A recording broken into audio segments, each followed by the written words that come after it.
Today I want to tell you about my master's degree at UCL. When I went to UCL, this was the second year this course was running, and it's called MA Creative and Collaborative Enterprise. And I just want to tell you a bit about it and several things that you need to know if you are considering applying there. I'm gonna cover 5 different points, and number 1 is that it's a very different kind of degree.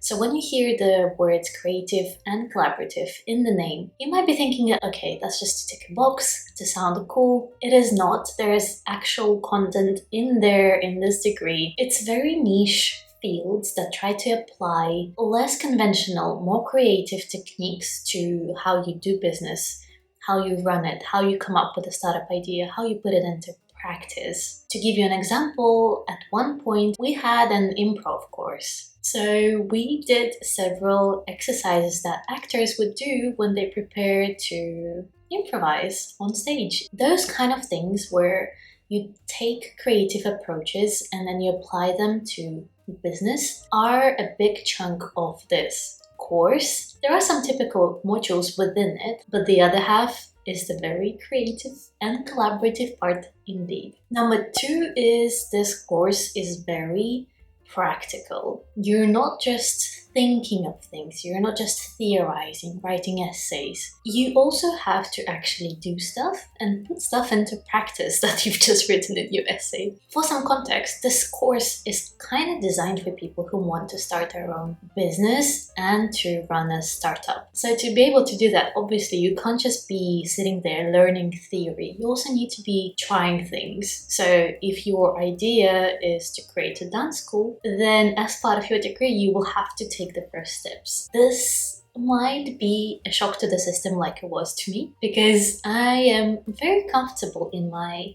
theory comfort zone, writing essays, researching, stuff like that. But when it comes to actually doing things, I was terrified. But you will have to do it because it's literally part of some assignments. It's how you create a minimum viable product, or how you just create the very first seed for your startup, and then you try it out on real people in the real world. So for me, this would have been, for example, running a dance class. Number 3, this course was created by Gregory Thompson, and he is someone who runs a theater company. And there are certain really cool things that come out of that. One is that the degree is very much informal. It's way less formal than a lot of other degrees, and that I can say for sure. And then 2, this course is very open to your suggestions. I guess it's very reflective of the name. It's very collaborative, so you really can get your input to be heard. Number 4 kind of follows on from the previous point, and it's that at times you will have much less guidance than you might be used to.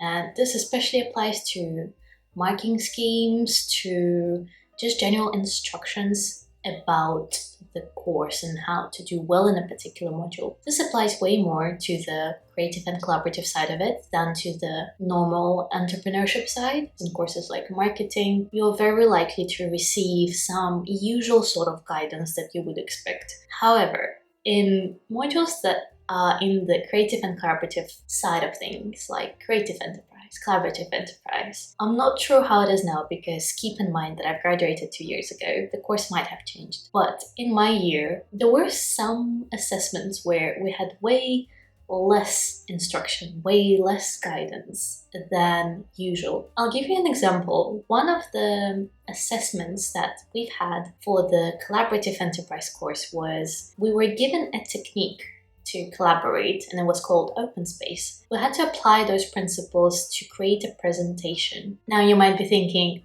yeah, so what was the task? That was the task. In a lot of other degrees, you would be simply following the rules, following what you're given, you're told what to do. That's kind of the comfort zone of a lot of students during university years, me included. And then the moment you don't have a mark scheme, the moment you're not given a detailed description of the assignment, you're like, what do I do now?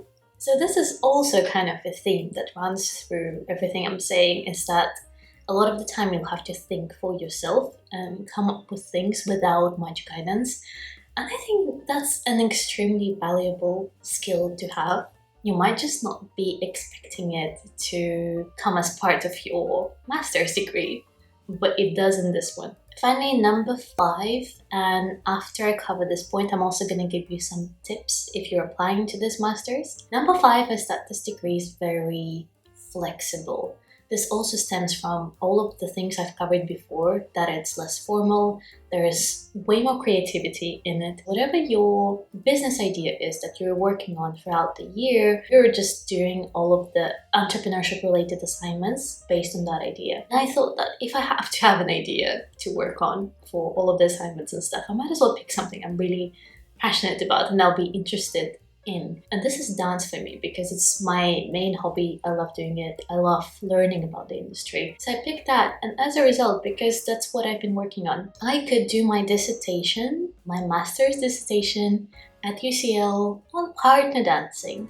Salsa, bachata, kizomba, gender roles within that. This is what I really wanted to do. And equally, you can really stretch the dissertation to fit something that you will be very interested in working on. Now, just to conclude this video, I want to give you a couple of tips if you are considering applying to this course or if you're in the process of doing that, and that's why you found this video. Number 1 is really focus on the practical things that you've done. If you are very good at coming up with cool ideas and stuff, make sure you don't just focus on the cool idea, but also focus on the times where you've shown your ability to take a cool idea and put it into practice and action it. Number 2 is that you can afford to be more bold in this course than you can in some other ones.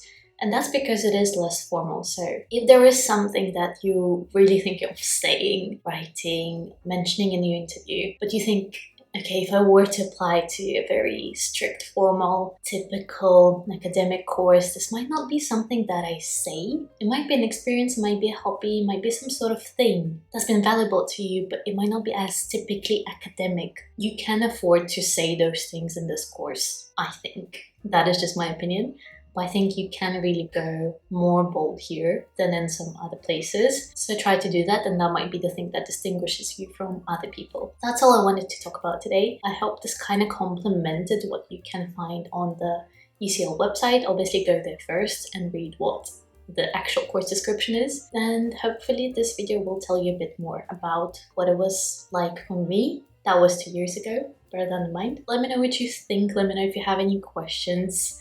And I'll see you in the next video.